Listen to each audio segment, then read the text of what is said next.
On the line with us is Gullaume Long. Guillaume is the former Minister of Foreign Affairs of Ecuador in the government of Rafael Correa. He's now a policy analyst with the Center for Economic Policy and Research. CEPR.net is their website. Guillaume, welcome to the program. Well, thank you very much for having me on. Thank you for joining us. What is going on in Bolivia? It seems that well, actually, rather than my telling you what I'm confused about, let me just ask you right from the where did this start? I thought Morales was very popular among the people of Bolivia. I heard that he was trying to run for president again when the Constitution didn't allow that, and he was trying to change that. But I really don't know much beyond that. And now I'm also reading pieces about this shadowy group of right-wing and fundamentalist Christian billionaires who are trying to force him out. What's going on there? Well, I think what's happened in Bolivia has to be called by its name. We've just had a coup. You're right to say that Morales is a popular figure amongst Bolivians. Even after 13 and a half years of rule, he still, in the last elections, was the candidate who came in first place. We can talk about that in a minute. There's been some talk about whether there were some irregularities in the elections. We've been very critical of that narrative. We've analyzed the elections at the CPR, and we found no irregularities. But regardless of that, you still, whether there were irregularities or not, is still on 47% of the electoral vote, which is, almost half, 1 in 2 Bolivians voted for him, and his closest contender was 10 points below. So you're right to say he is very popular. His term hadn't come to an end, so he was still the constitutional president. And he was toppled. It was a mixture of factors. So you're right to say that there were some sort of elite-based, actually vigilante, very far-right groups linked to some evangelist groups as well, who were calling for his demise. Then there was a police uprising, mutiny, if you like, and finally the high command of the military asking for him to resign. I mean, when the high command of the armed forces asks a president, constitutional sitting elected president, to resign, that's pretty much what the closest you get to a textbook coup. I think that's what's happened in Bolivia. The headline over at the Gray Zone: Bolivia coup led by Christian fascist paramilitary leader and multimillionaire with foreign support. Pictures of this guy, and then here's this quote from Luis Fernando Camacho. Stormed into Bolivia's abandoned presidential palace in the hours after President Morales left with a Bible in one hand and a national flag in the other, bowed his head in prayer. There's a photo of it, in fact. And he says, Pachamama will never return to the palace. Bolivia belongs to Christ. Is this about religion, or is this just one particular guy who was part of the coup? Well, I mean, it's a particular guy that's part of a coup, but he's representative of a number of sectors, particularly from the east of the country. So there's also an ethnic dimension to this. The eastern lowlands have had an anti-indigenous, an anti-indigenous agenda. I mean, but let's not forget that Morales is the first indigenous president in Bolivia's history, which has a majority indigenous population.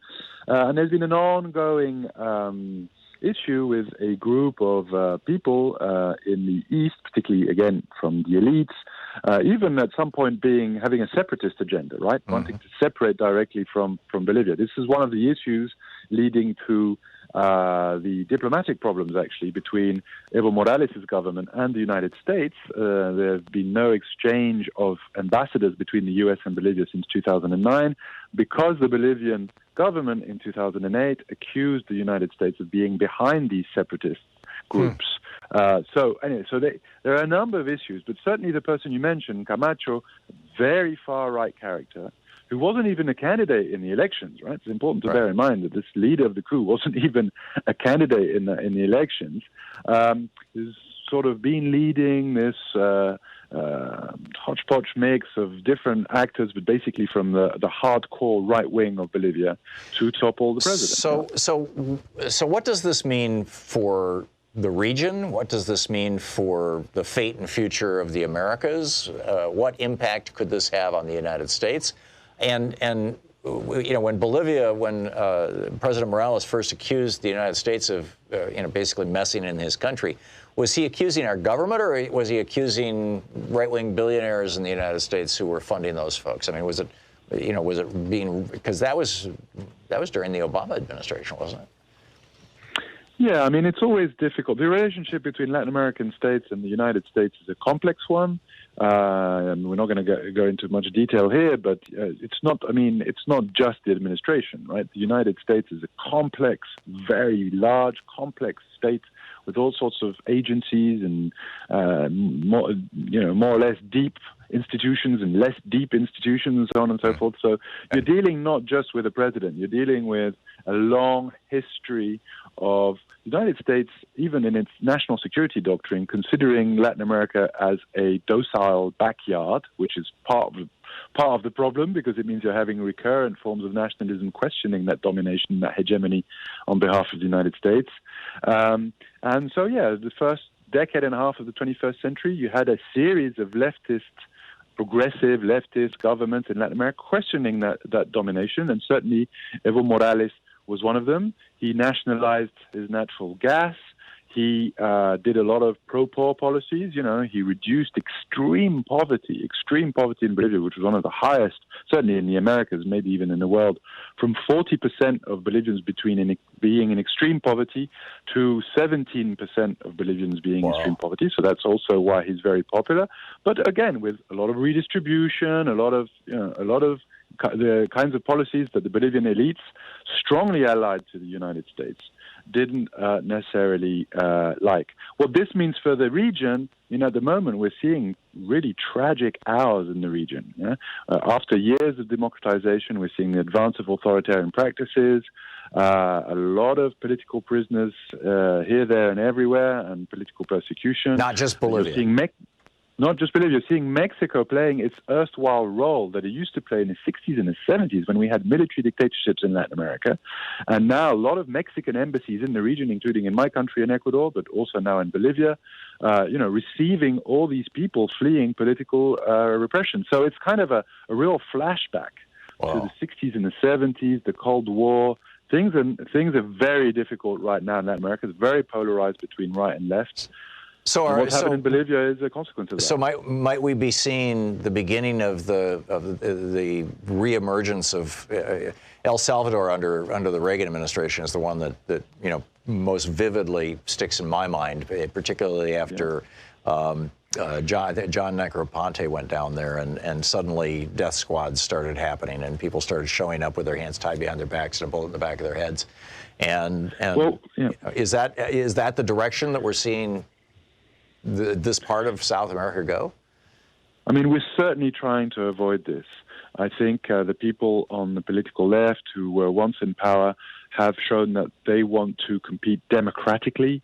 They want to be allowed to play by the democratic constitutional rule book. Right. A lot of what's happened in Latin America has been trying to prevent these progressive leaders from being able to compete democratically. Think about Lula, who was jailed on bogus charges in Brazil, the former president of Brazil, jailed on bogus charges because he was first in the polls and not by a meager lead, 20, 30 points ahead of the current president. Right. So they managed to keep him out. Think of Rafael Correa in Ecuador, who's now in exile because he's the most popular president, politician rather, in Ecuador, and so they don't want him on Ecuadorian territory. They would lock him up, So all these things which were for my generation, certainly, this is a new element. We've been used to certainly an imperfect democracy with all sorts of problems, with issues of political instability, but not this return of this kind of repression that belongs to a previous generation, the generation of the Cold War, of the 60s, of the 70s, of the military coups. And yet we're seeing this now again. We're seeing it now over the weekend in Bolivia with the coup against Evo Morales. And we're seeing all sorts of authoritarian practices taking place in the region. So they're very troubling times. And I think it's important that the media in the world, in the Western world, in the U.S., calls things by their name. I mean, who can even doubt that there's been a coup? When the military says, sorry, we can't support you anymore, you have to quit. That's a coup. A textbook coup. Yeah. Yeah, we're talking to the former Minister of Foreign Affairs of Ecuador, Gullaume Long, now a policy analyst with the Center for Economic Policy and Research, CEPR.net. Guillaume, we just have a minute or so here before we're going to have to hit a break. How do you expect this to shake out? Where is this going? Right now there's a real vacuum in Bolivia because it was not just Evo Moralas who quit, the president. It was also the vice president, the heads of the two chambers in Congress, so the Senate and the lower house. You know, everybody in the line of succession quit because they denounced the coup and they didn't want to be part of it. So now they're the military who are currently sort of, I suppose, the caretakers. There's no real government in Bolivia right now. The military are looking for the next in succession, but the next in succession could be 5, 6, 7 sort of layers down. Are they sort of looking for their own Jair Bolsonaro, their own right-wing populist guy? They already have Jair Bolsonaro, who's this Camacho guy who has been kind of leading the very far right. Right.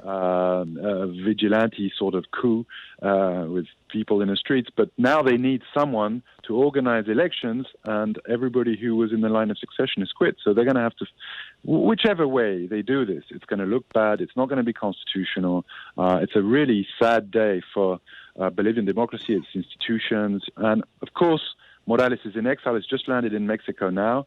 47% of Bolivians voted for him, so he still exists politically, and you're going to have half of the Bolivian population seriously unhappy about the coup. Has the U.S. State Department said anything about this?